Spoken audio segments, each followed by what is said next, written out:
Kabanatan no'y tiwan, wisyang tumatahan sa lihim na dako ng kataas-taasan,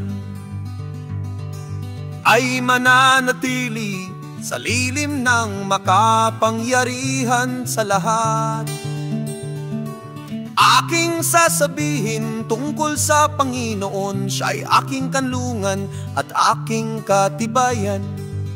Ang Diyos ko na siyang aking tinitiwalaan, sapagkat Kanyang ililigtas ka sa silo ng paninilo at sa mapamuksang salot. O Kanyang tatakpan ka ng Kanyang mga baguis, at sa ilalim ng Kaniyang mga pakpak ay manganganlong ka. Ang Kanyang katotohanan ay kalasag at baluti, ikaw ay hindi matatakot sa kakilabutan sa gabi, ni sa panaman na humihilagpos kung araw.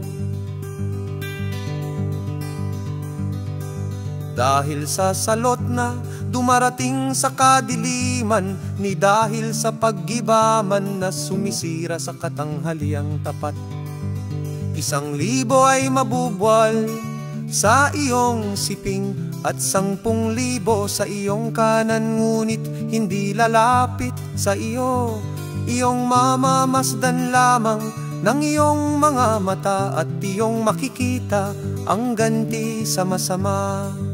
Sapagkat ikaw, o Panginoon, ay aking kanlungan, iyong ginawa ang kataas-taasan na iyong tahanan ting. Walang kasamang mangyayari sa iyo, ni anumang salot ay lalapit sa iyong tolda. Yubin sapagkat siya'y magbibilin sa kaniyang mga anghel tungkol sa iyo, upang ingatan ka sa lahat ng iyong mga lakad, pati kanilang dadalhin ka sa kanilang mga kamay. Baka matisod ka ng iyong paa sa isang bato.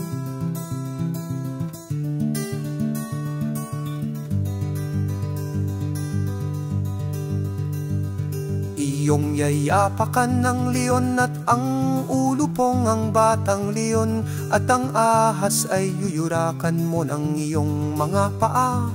Sapagkat Kanyang inilagak ang Kaniyang pag-ibig sa akin, kaya't iniligtas ko siya, aking ilalagay siya sa mataas. Sapagkat Kaniyang naalaman ang pangalan ko, siya'y tatawag sa akin at sasagutin ko siya. Ako'y sa kanya sa kabagabagan, aking ililigtas siya at pararangalan siya.